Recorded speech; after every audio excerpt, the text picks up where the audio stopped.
चलिए बच्चों, हम लोग स्टार्ट कर रहे हैं कोफिशिएंट ऑफ सेल्फ इंडक्शन। ये मैं कल पढ़ा चुका हूँ, एक बार रिवाइज करवा रहा हूँ। आप लोगों को बताते चलना है ना, कहाँ अपने को नहीं समझ में आ रहा है। Coefficient of self induction, self induction. Coefficient of self induction में जो जो चीजें पॉइंट्स हमने पढ़ी हैं वो एक रिवाइज में ले रहा हूँ, आप लोगों से पूछता चलूंगा। हमने क्या पढ़ा था? कभी किसी कॉइल में जब हम लोग करंट फ्लो करते हैं, है ना, तो क्या बनता है उसमें? फ्लक्स बनता है। ज्यादा करंट भेजते हैं, ज्यादा फ्लक्स बनता है। तो हमने क्या लिखा था? फाई प्रोपोर्शनल टू आई, है ना। जितना करंट बढ़ाते जाओगे उतना ज्यादा फ्लक्स बनेगा, बेसिक पॉइंट। लेकिन हमको यहाँ पर प्रोपोर्शनल हटाना है, तो हमने एक नया कांस्टेंट लेके आए और उसका नाम क्या दिया था कल? एल आई, है ना। एल क्या है यहाँ पर? सेल्फ इंडक्टेंस, जिसका नाम भी दिया था हमने सेल्फ इंडक्टेंस, या फिर हम उसको बोलते हैं कोफिशिएंट ऑफ सेल्फ इंडक्टेंस। ठीक है, ओके। चलिए, ये हम लोग कर चुके थे।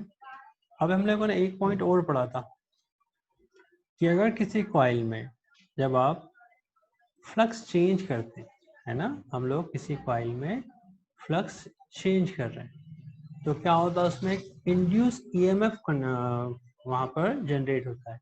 आपने करंट ऐसा भेजा जिससे एक मैग्नेटिक फ्लक्स बना और फ्लक्स चेंज हो रहा है, हम सिर्फ मैग्नेटिक फ्लक्स की चेंज बताएं, तो उसको अपोज करने के लिए एक नया करंट बनता है ना। या हम बोल सकते हैं इंड्यूस ईएमएफ। ईएमएफ किस पे डिपेंड करता है? D phi by D T, change of flux with respect to time. तो जो ईएमएफ है वो D phi by D T है। तो इसका हम फिर यहाँ यूज करें कि फ्लक्स तो हमको पता है, एल पता चल चुका है, करंट आई है, लेकिन यहाँ D phi by D T equal to A, तो मैं बोथ साइड डिफरेंशियल करता हूँ विथ रिस्पेक्ट टू टाइम। यहाँ हो गया D Y by D T और यहाँ आ गया एल आई। अब ध्यान दीजिए, एल क्या होता है?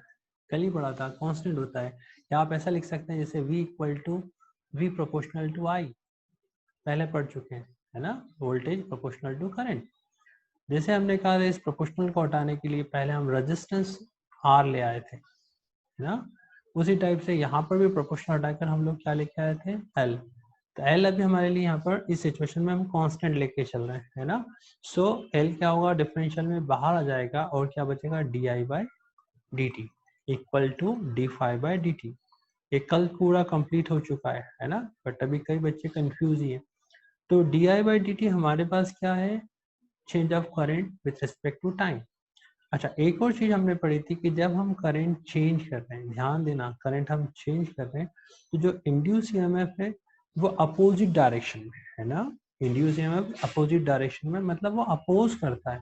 तो यहाँ पर हम लोग जो कह रहे हैं कि जो फ्लक्स है ना, जिस डायरेक्शन में फ्लक्स चेंज हो रहा है वो करंट है, वो एक दूसरे कैसे हैं? अपोजिट। तो हम वहां पर लिखते हैं D phi by D T, है ना, D phi by D T. या तो आप ऐसा लिख लें कि D phi by D T हमारे पास, तो हम लोग माइनस के फॉर्म में लिखते हैं, ये आप ऐसे समझ लें, यहाँ से समझें, है ना। मैं इधर राइट में बता रहा हूँ कि चेंज ऑफ फ्लक्स उसके अपोज में ईएमएफ जनरेट होता है। तो मैं ई के प्लेस पे D phi by D T या फिर D phi by D T के प्लेस पे लिख सकते हैं minus E equal to L D I by D T. ये आपको आसानी से समझा जा सकता है कि चेंज ऑफ फ्लक्स के अपोज में ईएमएफ जनरेट होता है ई। तो हम लोगों ने यहाँ पे क्या लिखा? Minus E D phi by D T के प्लेस पे, या ऐसा लिखा E equal to minus L D I by D T. ये आपका पूरा यहाँ पर डेरिवेशन खत्म हो जाता है। इतना सा डेरिवेशन सीबीएसई में या एमपी बोर्ड में 5 से 6 मार्क का क्वेश्चन बनता है, सिर्फ इतना लिखना था, है ना। तो यहाँ पर ई क्या है? ईएमएफ। एल क्या है? Self induction. आई क्या है? करंट। टी क्या है? टाइम। अब इसी के थ्रू हम लोग एल की यूनिट डिस्कस कर सकते हैं। तो क्या होती है एल की यूनिट? ईएमएफ अगर वोल्ट है, ईएमएफ अगर वोल्ट है, तो हम लोग क्या लिख सकते हैं उसके प्लेस पर? V volt. और D I by D T, तो एल जिससे हमें निकालना है। अगर हम अभी माइनस साइन को हटा रहे हैं, सिर्फ मैग्नीट्यूड की बात करें, क्योंकि हमें डायमेंशन फॉर्मूला या फिर उसकी यूनिट निकालना है, तो हम माइनस साइन नहीं ले रहे हैं, डी.आई/डी.टी क्या होगा, एम्पियर और नीचे सेकंड। तो नई यूनिट क्या हो गई एल के लिए, वी हो गया हमारा वोल्ट, ए हो गया हमारा एम्पियर, और एस जो है नीचे से ऊपर जाएगा तो ये हो गया सेकंड। तो अब नया हो गया हमारा वोल्ट इंटू सेकंड एम्पियर, ये हमारी यूनिट हो गई एल की, और इसी को हम लोग लिखते हैं हेनरी और कैपिटल एस से रिप्रेजेंट। ये क्वेश्चन सिर्फ आपसे देखें तो हम एमपी बोर्ड सीबीएसई में 3 to 4 बार पूछ चुके हैं। सिर्फ एक सिंपल सा कि इसको यूनिट क्या होता है आप हेनरी के फॉर्म में भी बता सकते हैं, वोल्ट सेकंड प्लस एम्पियर के इनवर्स में भी बता सकते हैं, लेकिन हमसे ऐसा यूनिट पूछते हैं तो हम डायरेक्टली ये लिखते हैं, ऐसा यूनिट इज इंडक्टेंस के लिए क्या होगी, हेनरी। चलिए इस पर एक न्यूमेरिकल कर लेते हैं ताकि और अच्छे से क्वेश्चन क्लियर हो जाए। पॉइंट्स अपने को सभी यहाँ पर क्लियर होते चलेंगे। If a rate of change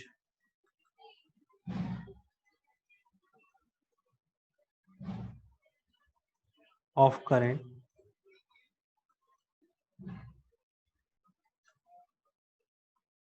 of 4 ampere second inverse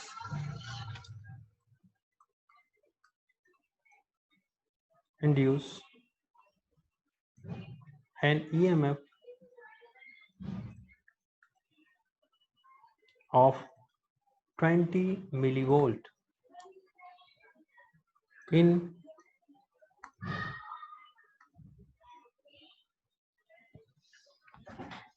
a solenoid.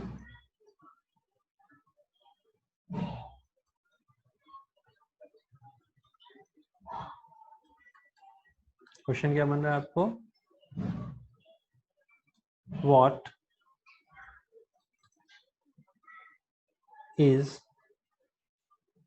the self induction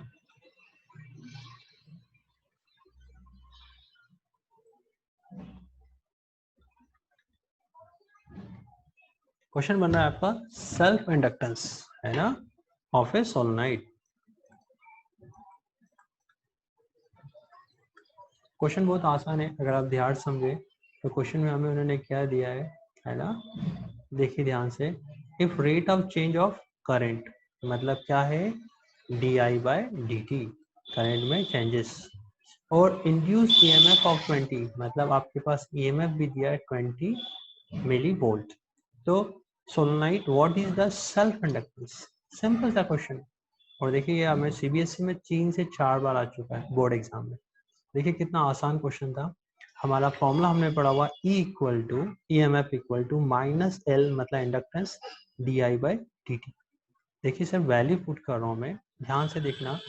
E जो EMF दिया हमको कितना दिया है, ध्यान दिया जाए, EMF हमारे पास 20 m वोल्ट है ना, मिली वोल्ट, तो हम उसको लिख सकते हैं 20 इंटू 10⁻³ वोल्ट है ना, equal to minus L। di/dt is given, कितना हमको di/dt भी अपन देखें तो 4 एम्पियर सेकेंड इनवर्स, तो यहाँ आ गया आपका 4। सो हम ऐसा लिख सकते हैं L equal to 20 into 10⁻³ upon 4, ये रिलेशन हमारा आ गया राइट। हम यहाँ सिर्फ मैग्नीट्यूड की बात करें है ना, तो माइनस साइन को हटा देंगे, चाहे तो आप ऐसा लिख सकते हैं है ना, ओनली मैग्नीट्यूड की बात आ रही है तो माइनस साइन, क्योंकि वो अपोजिट को अपोज को शो करता है, तो वो हमें यहाँ जरूरत नहीं है क्योंकि न्यूमेरिकल में हमें सिर्फ वैल्यू रखना है अपॉन 4। तो ये हो गया 5 इंटू 10⁻³ और यूनिट अभी पढ़ा हमने हेनरी, तो उसको हम कैपिटल एस से रिप्रेजेंट करेंगे, ये आपकी एल की वैल्यू आ गई है। कितना आसान क्वेश्चन है, सीबीएसई बोर्ड में 3 बार आ चुका है। एक आपका आया है 96 में और 2007 में और 2012 या 13 में भी आया हुआ। तो बहुत सिंपल क्वेश्चन और इस टाइप का एक क्वेश्चन आपको बनेगा। चलिए अपन लोग, अब मैं दूसरी चीज पढ़ा रहा हूँ जो बोर्ड में कम से कम 7-8 बार आई है, उसको भी बहुत ध्यान से पढ़ना है। इंडक्टेंस इन सीरीज, चले लिखें अपन, इंडक्टर्स इन सीरीज।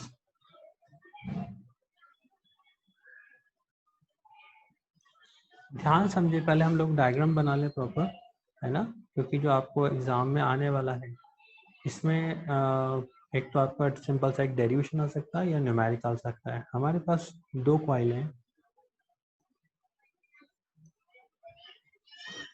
उन कॉइलों को आपस में कंबाइन करा इन सीरीज फॉर्म में, है ना, और इन्हें हमने जोड़ा है किसी बैटरी से। तो अभी आप चाहें तो बैटरी को इस टाइप से भी दिखा सकते हैं, है ना, कि कोई करंट आई पास हो रहा है तो अंडरस्टूड है वहाँ पर बैटरी है, और या फिर आप प्रॉपर बैटरी बना दें, है ना। ठीक है, मैंने सेल बना दिया, आप 2 बार बैटरी बना सकते हैं। अब ध्यान दीजिए कि हर एक का अपना ईएमएफ अलग होगा। तो फर्स्ट इज E1, इसे मैंने मान लिया, और सेकंड का ईएमएफ E2।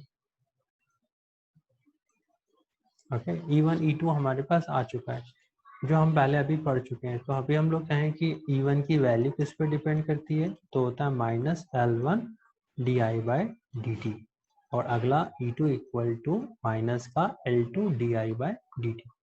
अब जरा वापस से ध्यान दिया जाए कि पहले वाला जो कॉइल है उसके इंडक्टेंस को हमने L1 नाम दिया, दूसरे का L2 दिया।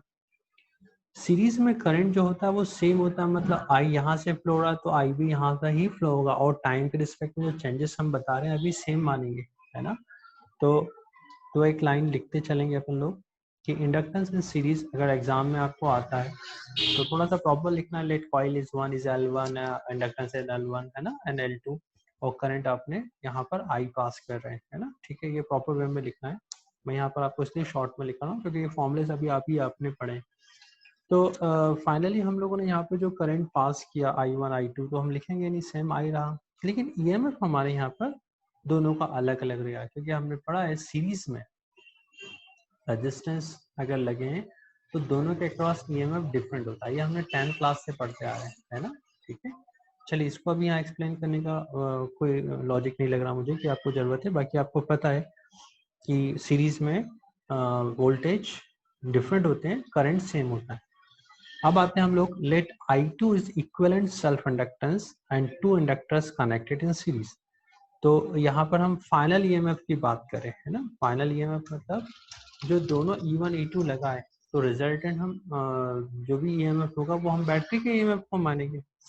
तो अभी हम बैटरी के ईएमएफ की बात नहीं कर रहे हैं, यहाँ पर जो E1 E2 की बात कर रहे हैं वो इनके थ्रू जो करंट आप पास कर रहे हैं उसके थ्रू जो वहाँ पर ईएमएफ जनरेट हो रहा है हम उसकी बात कर रहे हैं कि फर्स्ट कॉइल में ईएमएफ E1 ये जनरेट हुआ L and di/dt, change of current, और L के मल्टीप्लाई से ये हुआ और इसके थ्रू ये हुआ। तो हमने कहा जब दोनों कॉइल आपस में जुड़ जाती हैं तब नया E क्या हुआ, हम उसकी बात कर रहे हैं। तो हम प्रॉपर लिखेंगे if E is the inductance, या हम लिख सकते हैं इंड्यूस्ड ईएमएफ, है ना। यहाँ पे तो हम E is the induced EMF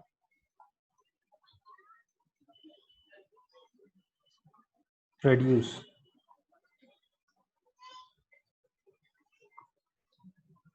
in the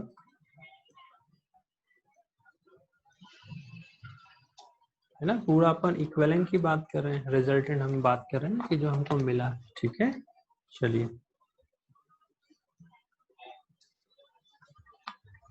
लिखिए इक्विवेलेंट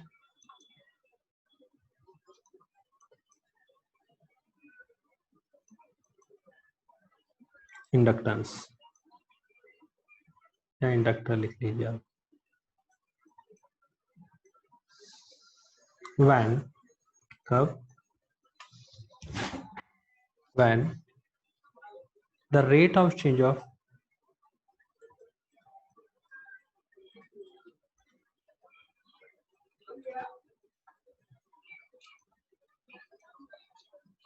current is di/dt।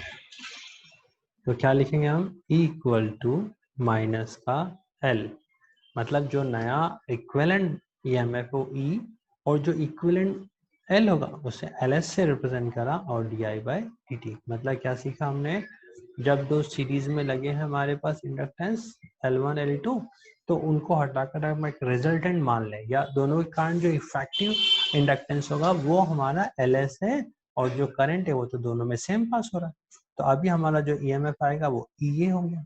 तो अब हम यहाँ पर क्या लिखेंगे, दोनों रिलेशन को। अच्छा, एक और चीज, तो टोटल EMF होगा दोनों का वो सीरीज में, इसलिए ऐड हो जाएगा, है ना। या आप याद करें, दो बैटरी को हम ऐसे ज्वाइन कर देते हैं, मान लीजिए 1.5 वोल्ट 1.5, तो हम लिखते हैं उसको 3 वोल्ट। याद है, आप लोग सेल जोड़ते हैं घरों में, है ना, रिमोट में, तो कुछ इस टाइप से हम सेल लगाते हैं, तो उनका वोल्टेज ऐड हो जाता है। तो अभी हम दोनों के थ्रू जो EMF जनरेट हुआ वो इस टाइप से हम ऐड कर रहे हैं। तो जो फर्स्ट रिलेशन होगा E इक्वल टू, उसे क्या लिखेंगे हम लोग, ध्यान दिया जाए E1 की वैल्यू हमने पहले निकाली हुई है। E1 है हमारे पास L1 di/dt, di/dt, ध्यान दीजिए dy/dt, लेकिन यहाँ पर L1 कर रहा है तो हम L1 लिख रहे हैं। दूसरा केस में हमारे पास L2 di/dt, ठीक है। बस हमें याद क्या रखना है कि जब हम लोग ये रिलेशन लग रहा है तो हम लोग माइनस साइन का भी अभी हम लेके चलेंगे, है ना, मैग्नीट्यूड की बात नहीं करेंगे। So minus L1 di/dt, second plus minus का L2 di/dt, दोनों का हम ब्रैकेट में लेकर, है ना, एडिशन रिलेशन दिखाते हैं। अब एक और ध्यान दें कि जो इक्विवेलेंट मिला है उसको भी तो हम लिख सकते हैं, उसे क्या लिखेंगे हम, LS di/dt। उसमें साइन क्या हमारे पास आगे, माइनस साइन। अगर हम ध्यान से देखें तो ये जो di/dt हम कॉमन निकाल लें तो क्या मिलना है यहाँ पे हमको, माइनस का L1 प्लस माइनस का L2, तो हम माइनस साइन अलग ही दिखा दें, ज़्यादा अच्छा रहेगा, माइनस का L2, और इक्वल में क्या चल रहा है, माइनस का LS di/dt। अभी आप ध्यान दें तो ये आपका कट जाएगा, तो फाइनली जो हमारे पास आया है वो आया माइनस का LS इक्वल टू माइनस का L1 plus L2, minus sign common निकाल कर कट कर दिया। अभी आपको पता है बोर्ड में ये कई बार क्वेश्चन आया है, डायरेक्टली न्यूमेरिकल या ये रिलेशन, आपको बोर्ड एग्जाम में ये क्वेश्चन 3 से 4 मार्क का क्वेश्चन बनेगा, और कुछ नहीं है, सिर्फ 4 स्टेप, 1 2, है ना, L1 का रिलेशन, आई काटना, और फाइनली L1 प्लस L2। तो बोर्ड के लिए क्वेश्चंस बनना ही है, इसलिए 4-5 क्वेश्चन जो इसमें से बनने वाले हैं सब बहुत आसान क्वेश्चन है, तो करना जरूरी है यहाँ पर। नेक्स्ट एक और रिलेशन ले लेते हैं हम लोग, रिलेटेड टू पैरेलल, है ना, तो कॉपी कर लिया होगा मेरे ख्याल से आपने। चलिए ध्यान दीजिए, सेकंड हमको लिखना है पैरेलल से रिलेटेड, तो हेडिंग डाल दीजिए इंडक्टर्स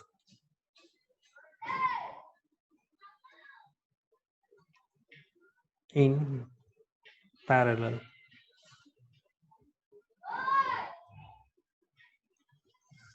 इंडक्टर्स इन पैरेलल, तो पैरेलल के लिए हम एक पहले डायग्राम बना लें, है ना, कुछ कॉइलें ले लें। तो ये कॉइल मैंने यहाँ से स्टार्ट करी, एक कॉइल हम लोग और डिस्कस कर लेते हैं जो कि पैरेलल में है ना। दोनों कॉइल को हमने कंबाइन कर लिया और दोनों में सेम करंट फ्लो कर रहे हैं, मतलब दोनों को ज्वाइन करा। अब यहाँ पर बैटरी ना लगाते हुए मैं पहले EMF लिख देता हूँ, और ध्यान समझना। मान लीजिए यहाँ पर करंट I पास हो रहा है, तो हमने पढ़ा है कि पैरेलल में करंट डिवाइड हो जाता है, so one is I1 other is I2। ये रिलेशन हमको याद रखना है।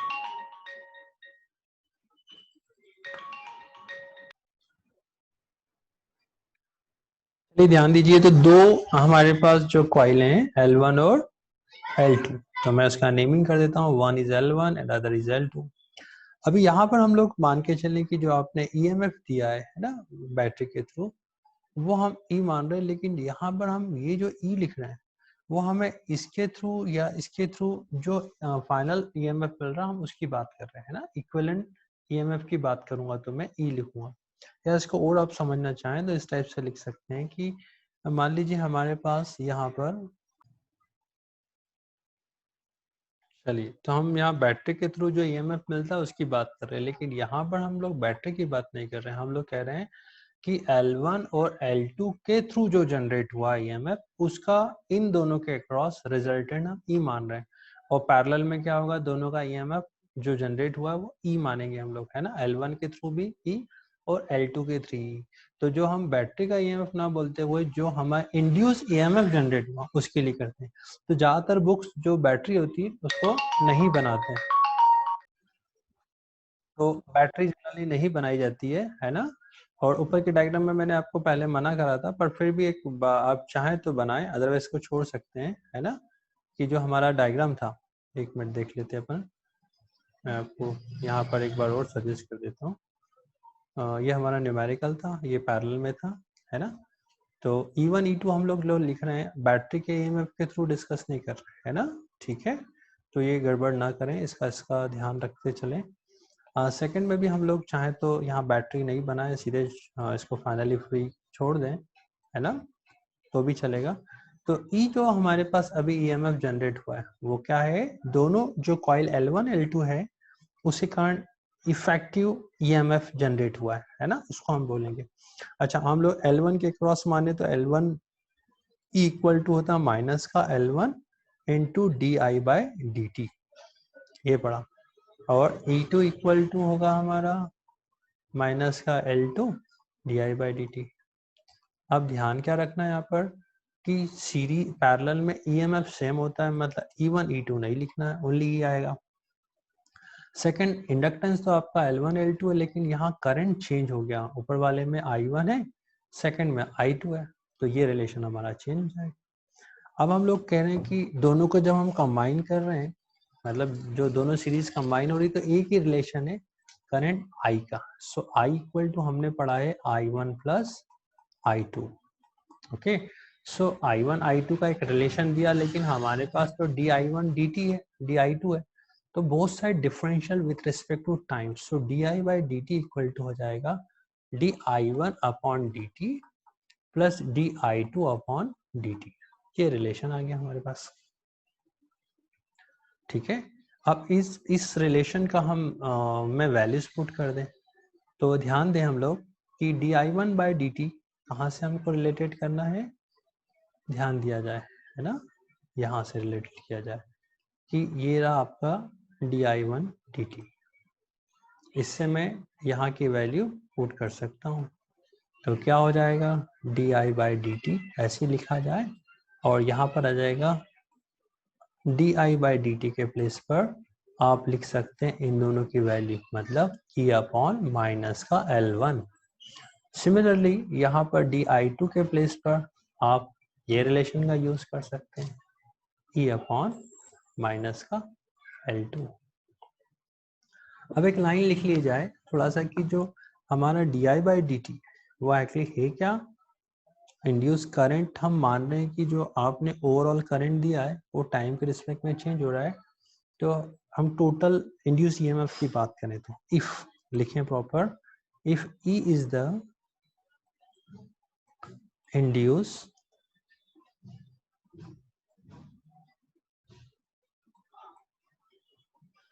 EMF produce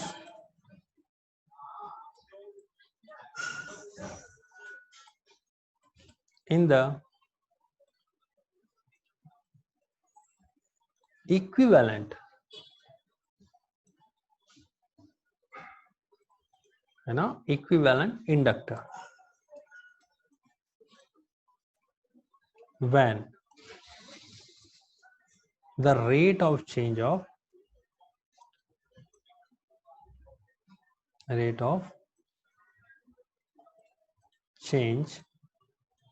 of current is di by dt।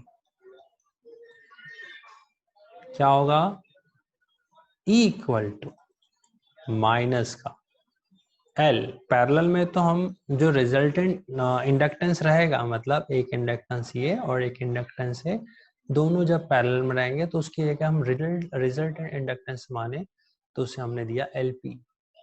और जो हम ओवरऑल करंट जो हमने दिया है पूरे सिस्टम को, पहले यहाँ से आई दिया तो यहाँ पे भी आई मानेंगे, तो वो होगा di/dt। ठीक है, सो माइनस di/dt जो आया है ना, ई के प्लेस पर, मतलब ये कौन सा है हमारा रिजल्टेंट। तो रिजल्टेंट मतलब हमें इसमें फाइनली जो di/dt हमने राइट हैंड साइड लिखा है उसके प्लेस पर हम यहाँ पर इस रिलेशन को पुट कर सकते हैं।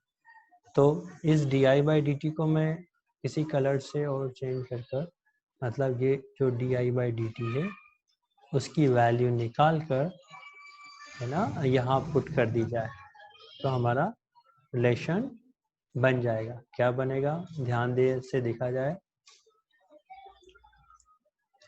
तो क्या हुआ, ये ई था, ये भी ई था, है ना। तो फाइनली इसको थोड़ा सा ग्रेटर ही कर लें, बेटर रहेगा, ज़्यादा अच्छे से लिख पाएंगे, समझ पाएंगे।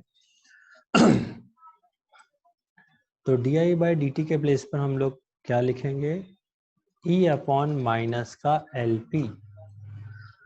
ठीक है, इस इक्वेशन की हेल्प से हम ऐसा लिख सकते हैं। ठीक है, इसके प्लेस पर। और इक्वल टू में क्या आएगा, इक्वल में क्या लिखा, बोथ में ई कॉमन निकाल लिया तो 1/L1 प्लस 1/L2, और दोनों से हमने माइनस साइन बाहर ले लिया तो हम आगे लगा सकते हैं, है ना। तो फाइनली रिलेशन क्या बन गया, ध्यान से देखिए, माइनस ई 1/L1 प्लस 1/L2 और इक्वल टू में e/माइनस का LP। ई से ई कैंसिल हो गया, इवन माइनस से भी माइनस कैंसिल होगा, तो फाइनली आ गया 1/LP equal to 1/L1 plus 1/2। ये भी आपके बोर्ड में 3 से 4 बार क्वेश्चन आ चुका है। तो ये आपके बोर्ड एग्जाम के हिसाब से 4 मार्क का ये क्वेश्चन बन गया, और सीरीज वाला हमारा 4 मार्क का क्वेश्चन। तो दोनों एक साथ नहीं पूछते हैं, या तो कभी सीरीज या पैरेलल, या फिर हमसे न्यूमेरिकल पूछ सकते हैं। ठीक है, तो ये आपके बोर्ड के लिए दोनों जरूरी क्वेश्चन हैं।